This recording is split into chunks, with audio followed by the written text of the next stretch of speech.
Në një intervistë rrallë, reperi Fero ka folur për raportin me ish partneren e tij, modelen Arbenita Ismaili, dhe për përpjekjet e pasuksesshme për të takuar vajzën e tyre.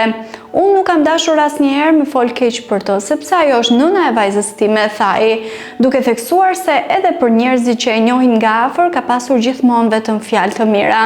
Por kur bëhet fjalë për një kohë të gjatë që nuk e ke parë vajzën as përmes telefonit, ndihesh keq emocionalisht dhe kërkon një mënyrë për të shpërthyer vetëm për të arritur atë qëllim me pa vajzën. Fero pranoi se në momente të vështira mund të ketë thënë fjalë të pahishme dhe kërkoi falje nëse Arbenita është ndjerë e lënduar. Qëllimi im ka qenë vetëm për të parë vajzën. U bë një vit që nuk e kam parë. Herën e fundit ka qenë më 5 tetor në Gjilan, shtoi ai. Ai gjithashtu theksoi se vendimi i gjykatës për takimet me vajzën nuk është respektuar asnjëherë.